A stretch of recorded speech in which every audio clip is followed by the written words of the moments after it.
If you're somebody that wants to always win, startups most of the time isn't the right place. One of the big pain points was being able to show ROI for our clients. The problem with that is the product got very little usage. There's actually a series of those kind of failures. And if you look at them in totality, you're trying to productize the operations of our customer success team, which is always a moving target. And that's sometimes not the smartest thing to do. Build value and benefit for end customers, not internal stakeholders. Welcome to LaunchPod, the show from LogRocket, where we sit down with top product and digital leaders. Today, we're talking with Jonathan Sussman, CPO for over 5 years at Jebbit, an enterprise experience platform for first-party data capture, recently acquired by BlueConic. In this episode, Jonathan talks about why product management is one of the hardest disciplines to master, how to use professional services, usually a cost center, as a source of product innovation and long-term growth, and the time when they built to solve an internal problem and not for customer value, and how that nearly caused an early key launch to fail. So, here's our conversation with Jonathan Sussman. Hey, John, welcome to the show, man. Thanks for joining us. Yeah, no, thanks for having me. Excited to be here. Yeah, this is going to be an interesting one because you're at BlueConic now, which just acquired Jebbit, where you were for quite a while. But before that, you were across a whole bunch of kind of companies at the forefront of programmatic ad tech. You were at AT&T AdWorks and started out at Yahoo, which maybe despite where they've ended up now, really did a lot of really interesting things to push programmatic ad tech forward back in the day. And that really shaped like a lot of the early career probably for both of us in different ways. But the kind of world we live in now of advertising, the tech that lies behind it. So maybe we just start there, right? You started out at Yahoo, but you were not in product or even an engineer. You started out in CS. So maybe tell us a little bit about that. Yeah, absolutely. I love talking about my Yahoo years. This was prime Yahoo when it was neck and neck with Google and search had major market share. And yeah, so I started out at Yahoo in a customer success kind of role. Most of my time at Yahoo I actually spent on the right media side of the business, which was the first programmatic ad exchange. It was an acquisition that Yahoo made back in 2006, 2007. At the time, this was the forefront of ad tech. It was the first time that media was actually bought on an exchange. In real time, customers were bidding on it, and each impression had a set value. That was an entire paradigm shift for the ad tech industry in that moment. Up until then, most ads were just sold direct on publisher, sponsorship on site, certain amount of ad impressions. So it was a industry shifter for sure. What was really interesting about that experience wasn't only the innovation of that time in the ad tech space, but the technology was way ahead of the market. So when right media came to the forefront, still 90% of the ad spend was just in traditional buying impressions. So trying to convince brands and agencies and other players in the ad tech ecosystem to leverage these programmatic technologies was a pretty big shift. And it had me think about the customer benefits, the reasons for the shift, the efficiencies, the direct benefit to conversions and lifetime value, and all these things that were very tough to measure in the old way of doing things. It seems like how the skills you built here were such a foundation for a successful move into product at a time when product was not what it is now. You got this great education in CS and how to ask customers important questions, how you discern what they need. You moved into more of a technical solutions engineering role or solution selling role and got exposure to the tech side. You built the fundamental skills that became so vital to product when product was a different thing. Yeah, so it definitely didn't start out intentional. When I started at Yahoo, I'm sure I didn't even know what product management was. Yeah. But I felt like that experience in customer success really helped me hone in on my skills. And I discovered what product management was. And essentially, there was a lot of overlap. It was understanding customer pain points. It was trying to understand how to take technology and optimize a customer's business or strategies and how to use product to do that. In the case of my role of customer success, it was deploying people onto the right media technology in ways which match with their goals. And through the process, I just always found myself thinking about what product changes could we make to make their lives easier and better. And that's how I discovered product. I think it brings up a good point, is right? You gathered these skills over a myriad of roles. Now, I think one thing that has stayed similar about product and probably crosses over product and marketing is this idea of there are some functions where you just need to be really good, but there's other functions where you need to be like T-shaped. You need to be deep in one area or maybe even two, but you need to be wide across a lot of things. And now let's just skip a whole bunch of years and jump straight to Jebbit and how you manage teams at a startup. I guess, does that play into that kind of strength focusing when you are managing a team of product folks at a company like Jebbit, which is growing fast and was more of a startup? Absolutely. I think to be a successful PM, particularly a successful PM leader, you have such a broad swath of information that you need to Yeah. know. You have to understand the customer success org. You have to understand support. What's the pain that they're going through with customers? You have to have a really good pulse on company goals. Like what kind of growth are you looking for? Is it new business that are buying new sexy things, or is it retention and listen to current customer requests? Is it ways to expand the product usage through expansion? So you have to understand those business goals. Obviously, you need the interaction, the technical skills, and just ways of working with engineering. So there's just so many in marketing as well. What's our go-to-market strategy? What channels are we going to put this out in? So like you really are interacting with every team. So you do have to have that T-shaped knowledge, as you mentioned, but you also need to go really deep in certain areas.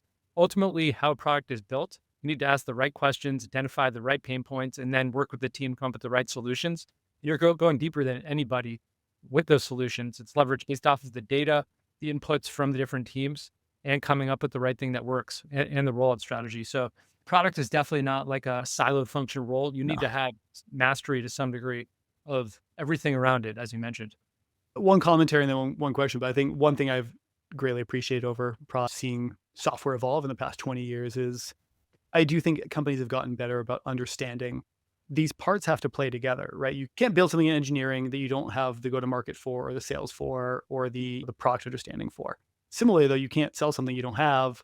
And I've really enjoyed, I think, seeing just the understanding that these things can't operate in a silo, but they operate together. And we had Jason Penkethman on a while back, but just we're revisiting some of his stuff recently. And he has this idea of a 4-in-a-box meeting where you're bringing all those stakeholders together once a month to understand how are we going to ship the right thing? How do we have support for it marketing wise, sales wise? And I think just we've gotten all so much smarter about this that it almost, you look back and you're like, we were crazy not to be as aligned back then. But from a more actual tactical standpoint, like looking at your team at Jebbit right now, or I guess over the years it's evolved, how have you actually broken that up and how have you divide that team to take advantage of strengths and weaknesses? I think pragmatically, there are ways that you divide up the product and then you staff them in that way. And I think that makes sense. You look at the different product modules, how the different engineering teams will operate within them, what parts of the code base they touch. But in terms of strengths and weaknesses, I really like to tap it. It's like I mentioned before, it's so wide ranging, the skill set you have as a product manager. Some people are really love the research and are passionate about it and love the customer facing aspects. Others really thrive with the project management, the execution. Others are really good at the go-to-market and the positioning. Maybe some people really like the QA and getting the thing out the door in all the little edge cases. So nobody's going to be amazing at every single part. So sometimes it's just shaping the team to put them in a place so they could not only capture the essence of their core strengths, but also grow towards be a more complete product manager. Yeah. So when I look at my team, I think about putting them in a position so it not only benefits the whole team and we get the best of everyone, but also set them up for goals to get better at the areas perhaps where they're weaker. It's always the split of how do we get, as leaders, how do we get what we need to accomplish the big organizational wide goals? But how do you also set people up for growth and success and getting to where they need to go? And it's great when it aligns perfectly, but sometimes it's a little more effort. And I think there's a duty to help people move forward. But even beyond that, selfishly, if we're not helping them do that, they're going to go find someone who will potentially. No, good way to look at it. Yeah, I think it's also natural for people to gravitate towards their strengths or at least interests, really go all in that one area. So it's really, I think as a product manager of product managers, it's important that it's not just about what you're really good at, but that product is just way more wider reaching. And if you're very into like solutioning and working with UX to come up with something, but you're not thinking about what happens after launch, V2, looking at the data, there's going to be a big miss on outcomes. So you really need to focus on each part of the product development process. I was talking about this recently on an episode, the way that product thinking kind of permeates the whole world. But on the point of people who tend to go towards things they're already good at, I literally had that exact same conversation this morning walking my son to school about why people do certain things. And is it product thinking at some level of how do you design team structure? How do you build great products? And part of it is like people go towards the things that they're naturally good at. And that's true in real life. That's true in product. You came up again through that kind of like rise of programmatic advertising. And Yahoo obviously has a very storied past in that. And I think it's undeniable what they contributed. But maybe something a little bit less known is AT&T took a stab at this as well. And I think this is a good way to dig into how do companies that are big and undeniably successful, but maybe don't have the natural extension point into something when they try and do that. Like what can go wrong? What can go right? How does it work? And what do you as a product person need to do to help them do something really net new? And you had a first row seat into that. Like, you really helped them take your Yahoo experience and try and move forward with this programmatic advertising. Yeah, yeah, absolutely. Just provide a little bit of context on my transition from Yahoo to AT&T. AT&T AdWorks was founded in around 2010, 2011. It was a division of AT&T, and the goal of the division was to leverage all of AT&T's owned and operated data assets. There are hundreds of millions of subscribers. They owned a TV operating system. They had all of this data on users and unique touch points to the user for one unified profile that they would have, but leverage that for third-party advertising. So actually selling Mhm. advertising solutions to any brand, say Nike or Coca-Cola. So they hired me in actually as one of the first PMs. It was my first like formal PM role. So I'm probably wondering like, how did I get it? And I actually landed it actually because of my domain expertise in ad tech, which was really, Yeah. really deep. I knew about all the players in the ad tech value ecosystem and like the value chain. I knew about how the technologies work. So I got brought in to grow out that team. It was also the first time in my career where I was managing a group of other PMs. As you mentioned, AT&T is a telecom, right? So them going into ad tech is a new thing, a paradigm shift for them.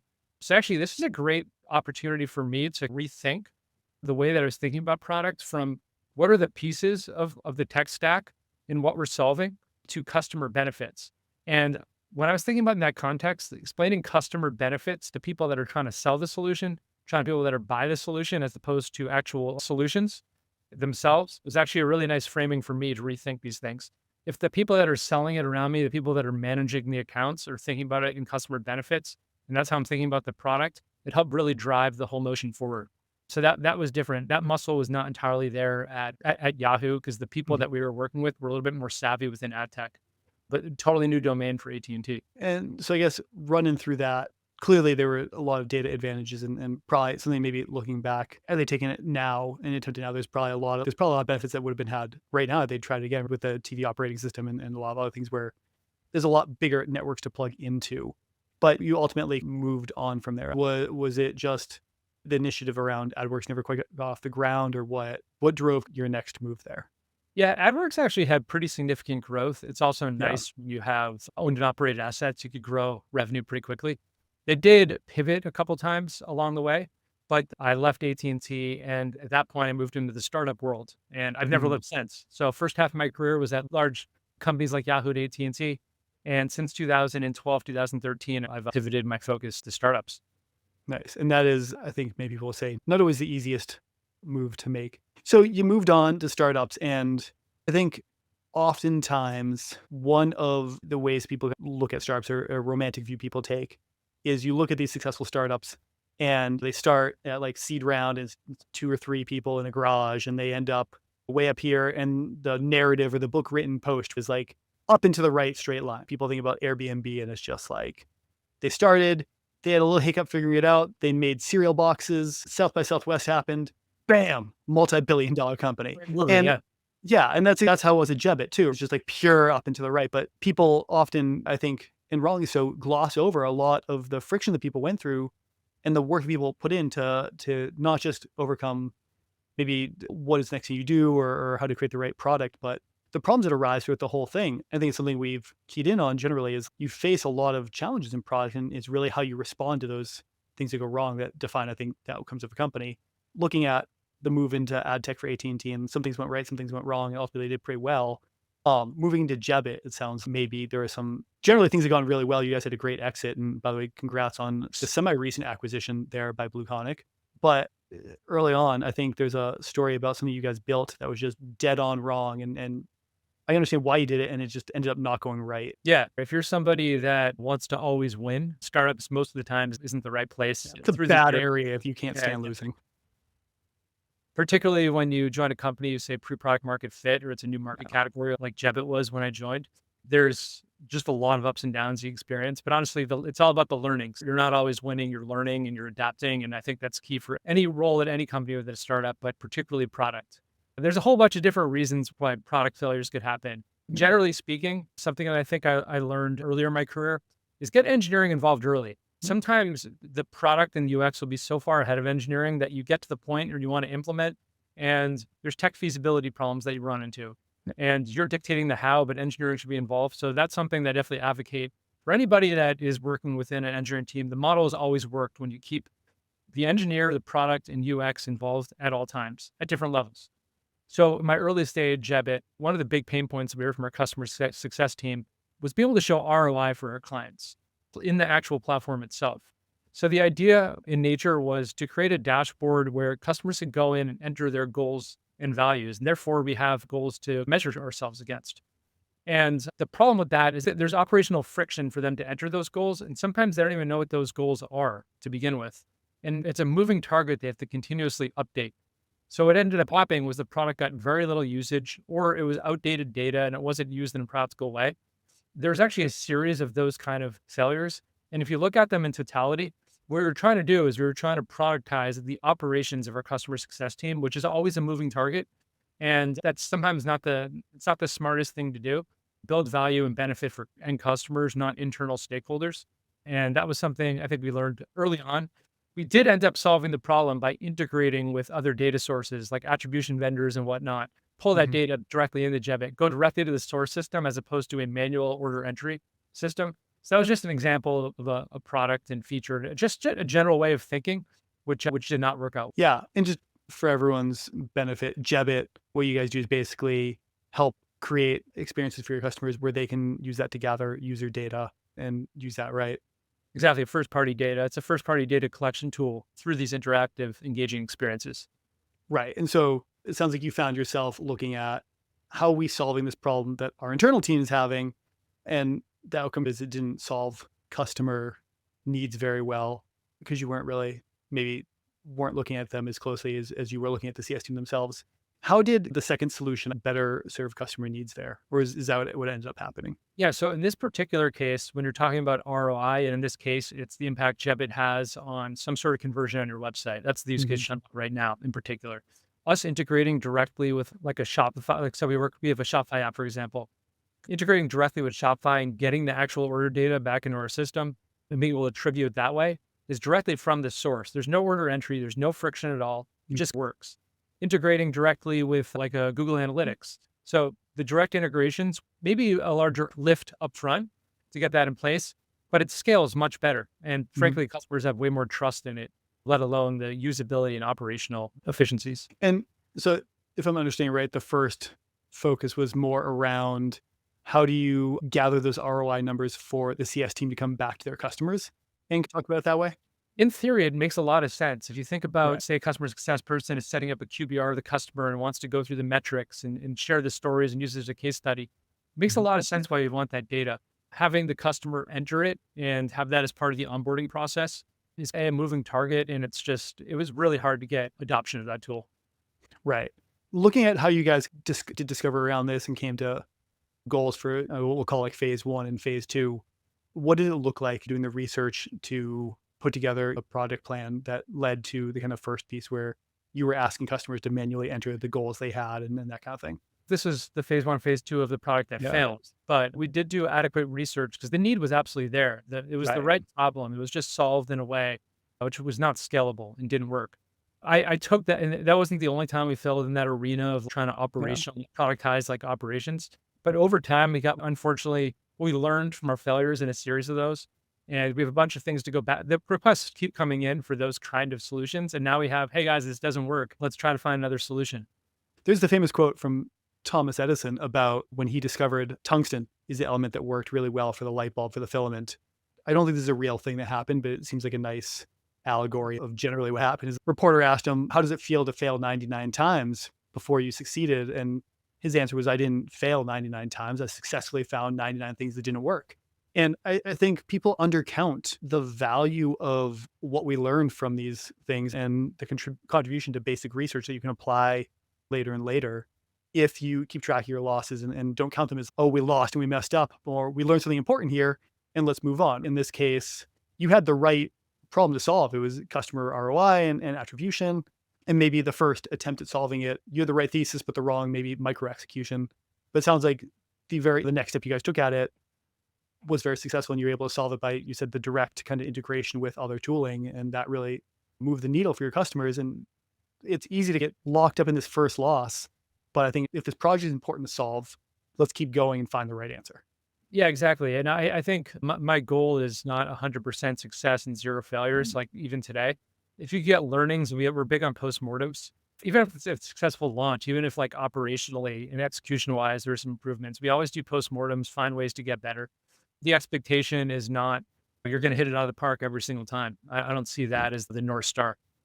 It's funny. I worked at a company years ago and we would go through regularly kind of these win reviews. What do we do? How do we win? And this is more sales focused, but like, how do we win? Why did we win? And it was a big, and I understand the cultural piece of the raw celebrate the win. Right. But I proposed at one point, well, let's even do maybe a quieter loss review. And the feedback I got from an executive there was, what are we going to learn from when we lost? Like, why did we go look at that? We didn't do it right. So why would we? And here, actually, a shared friend of ours, John Levis, who used to work over at Jebbit and now is over here. We've had the good luck of working with him for many years now. He brought forth this kind of loss review project that has been really helpful in going through that and understanding the systematic reasons why I think we win a lot in sales. No one wins every time, and reviewing that systematically and getting to the root cause and aggregating those together, we've been able to build those kind of fundamental learnings of ways that we are going to push our product team forward, ways that we're going to push our sales team forward and build better things and communicate it in better ways. But we'd never have that if we didn't look at these small losses that were on the path to the right way. I totally agree. First off, big fan of closed loss analysis and really understanding to the root why we're losing deals. But for my team, I think that we have a real thirst for understanding client pain points. So when we go to a session with a client, we want to understand feedback. It's great if we get great anecdotes about what they like about the product. But let's get to the real meat. What's bothering you? And I think that really fires us up. Even if we lose a deal to a competitor or something like that, really understanding the why behind that is very actionable and only makes us all better. So yeah. So we can continue on this theme because I think back to how we learn, how do we focus in on where are the areas for innovation? How do we move the product forward or other piece of company forward? You guys have a couple approaches that I found really interesting to how you view innovation or how you drive this. And one is early on, it sounds like you recognize the potential value for AI and split off a team focused on researching how that would apply into the product and how you could help your customers do better and get more value out of the platform that way. But also in general, you have this kind of like concept of a managed service component, and you have a certain set of customers that are maybe a little bit more manual, a little bit higher touch. And while some would view this as potentially a risk in that obviously there's COGS hits and margin hits and stuff like that, but you all have been able to really use that as a way to be more hands-on and really get a lot of these learnings and figure out the innovations that maybe don't scale right now, but you can figure out how to do it if only they work and they're worth pursuing. I think this kind of pursuit of learning in two really focused ways has been interesting and really enlightening. Can you maybe walk us through like why you do it this way, what the inspiration for this was, and maybe even some things that have sprung out of this? yeah, absolutely. And I'll just provide the background on how this all started. When I joined Jebbit in 2018, we were essentially like an agency-like managed service with a platform. We had technology. We also had great brands in the platform, to give them credit at the time. Over the coming years, when I joined, we got 80% of our clients onto our platform self-serve, building experiences themselves, using the tools themselves. We still kept that 20% as managed service. Part of that was, just to be frank, was just market. Some of the largest enterprise brands don't want to do anything themselves, or they have custom requests that they want that the platform can't do out of the box. And we didn't look at that. I understood pure ARR, no managed service is better for valuation and higher margins, but we actually looked at that managed service as a innovation center for us. Yeah. For one, it helped us really hone in on our ICP because we kept seeing the same requests over and over again from the same types of clients for the same types of use cases. It was great to really help us validate what it is that we should build and productize. They kept pushing the needle on custom work, templatizing some of that custom work and doing it time and time again. And it's like, hey, what are the top requests that the managed service team is building on behalf of our clients? One, it's really innovative because it's custom, it's out of the box, or it came directly from the client's mouth. And two, just the repeatability of it makes us want to productize it. There's validation in itself. The hypothesis doesn't necessarily need to be proven. It's already being done in a managed service capacity. Right. So bringing that together, I would say for a solid, I guess to this day to some degree, I would say we put a solid quarter of our roadmap just productizing the things that our managed service team, they're called Studio, they're great, the things that team does. It's a real differentiator for us because not only because we have that managed service component, but we're working with the largest brands. We're really targeted on our core ICP. They're doing the work for them, and it's just honing in more and more, and we're able to grab more and more market share for our target audience through the innovations. I think that's one of those things that people don't want the whiff of professional services or anything like that ever near them because they think it's going to hurt valuations because There's this idea around like margin hit, but I think it's easy to kind of downplay the positive to innovation if you're doing it right. If you're just doing manual stuff rote and not paying attention to it, probably not gonna be super, super helpful. But Right. if you are looking at it, like you said, as an innovation center and to move the company forward, and how do you generally improve the product, and where can you take repeatable things that are being asked for again and again and productize it, it can more than make up for any margin hit you're making. Do you have examples of places you've run into things that have come out of that, or is that too much? Some of the early custom implementations, the more custom it is, the more breakable it is. So not only just campaigns breaking because it's written in custom code, but also just triaging. Let's just say there's an issue. Now you have the support team going into code. Our support team is very competent, but it's a heck of a lot easier triaging something that's self-serve versus custom. When you think about rolling things out, you have to think about how's this going to impact the custom campaigns versus a self-serve code base. And then how do you do automated testing and everything along that lines? You have to think about this other unit of the business. So it definitely does introduce technical debt. We found mechanisms to limit that. So backwards compatibility isn't an issue. But yeah, over time, we've certainly run into challenges. I will say though, like some of the managed services work, particularly around whether you're building an experience or some sort of custom integration, it's sometimes really sticky too. The fact that the client is willing to work with you to get this integration done, say integrate Right. with your API, or go back and forth on some design changes that are really intricate, it's sticky. They put in that work, that upfront work, and now they probably, if not have really high retention, will expand. So Right. that's worked really well for us. While it is lower margin, it's helped our NRR in certain regards. And that adds to, from a just company standpoint, right? Looking at the big picture here, it can definitely be value add even from a valuation standpoint. Like you said, if it adds to NRR, if it adds to retention, or if you're seeing that you can do roll out features maybe that are going to be really sticky because you're building like hyper specific features for a group of more than one customer, that's really Yeah. valuable. Yep. One of the biggest when you take one of these managed service clients Yeah. clients, particularly for a very large brand, and then they become self-serve, that is a Yeah. huge win for the business. Yeah. I think there's always the features, right? There are features that are good marketing features that maybe not even everyone uses, or not everyone uses for forever, but it gets people in. It helps you, your win rate and your capture rate.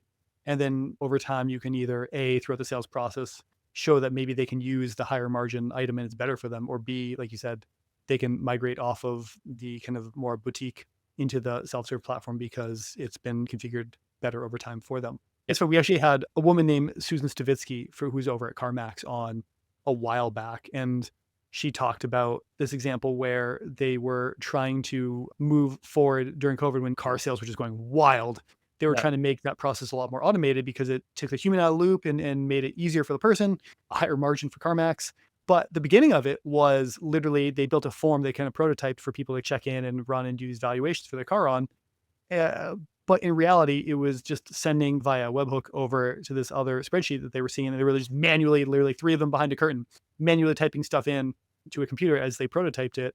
And objectively, that's way more expensive than the old way of just having one local clerk come over and help.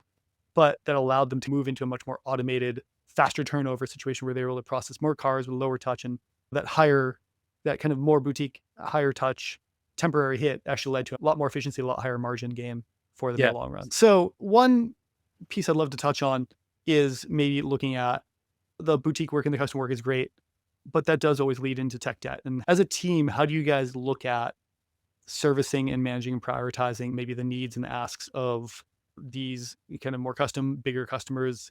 Maybe there's less of them, but they're bigger spend versus kind of self-serve group that maybe there's more people, they're all smaller, but they need a different feature set. And how do you balance the debt that accumulates as you build these things or prioritize between these two? As far as those kind of things, like who we're building for, we are building for self-serve.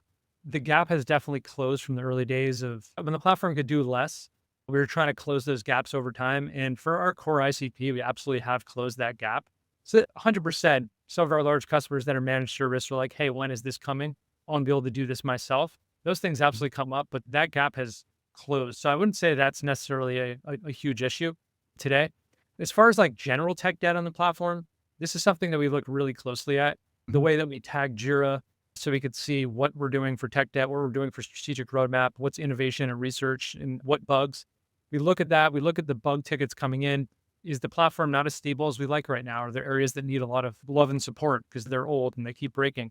We need better automated tests in one area. That's something that we're very analytical about. Mhm. And the pendulum does shift time to time, quarter to quarter, or maybe even year to year on how much we allocate to tech debt. But it is something you have to take seriously because over time, as your company grows, as your code base grows, there's lots of warts that show up in that system. Sometimes you need to take the time. Strategic roadmap takes a little bit of a backseat and you're really Mhm. focused on tech debt. And ultimately, that's going to help developers work faster, work smarter, and it will also protect GRR. If there's nobody wants to be in a platform they don't trust. So this actually 2024, to the first half of the year was a big year of tech debt, a lot of tech roadmap that we covered. And it showed off in just like our NPS score, how customers are feeling in the churn numbers. So that is something that we do pay close attention to. It makes sense. Always something is tough. I remember we have a pretty solid growth engineering team here on top of our core engineering team. And a lot of times for how we execute things in marketing or building things to help our go to market, we do weigh build versus buy. And it's interesting because there's a lot of things I think we look at as marketers and maybe even as product, and we'll say, let's build the thing that is exactly what we want. And this is not necessarily buy the thing that's 90%, but it's made me focus a lot more on every time you build something. This is something our growth engineering lead is super evangelical about. Everything you build adds a layer of debt that you now have to service forever, for perpetuity of owning this thing. You're not just building the core functionality, you are also now inheriting the tech Right. debt that when you buy, you're paying someone else to deal with. I can only imagine even more so when you're building for all the customers you guys have. Yeah, yeah. I think in marketing tech in particular, whatever marketing technology you're working on, there's so many hooks into other systems. That is Yeah. definitely a consideration factor.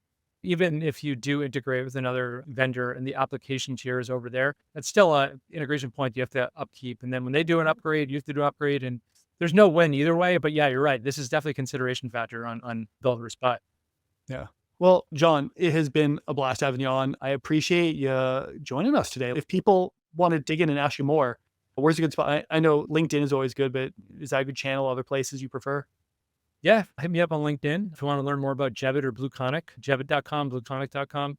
And I do want to make a call out. I'm a huge LogRocket fan, by the way. We are users of your platform. We migrated onto LogRocket about 5 years ago. Love it. Not only the product team loves it, so does the engineering team, the support team. We're all heavily in there. Love it. So Jeff didn't Love to ask me. hear that. Yeah, he didn't. No, I really didn't actually. I actually was not going to bring it up because I wasn't sure. So thank you. Kind words. I love to hear that. Awesome. Hopefully we can have you back on again sometime, John, because we got Right. more to talk about. I'm sure there'll be more in a year or two anyway. So thank you so much for joining. Yeah, thanks, Jeff.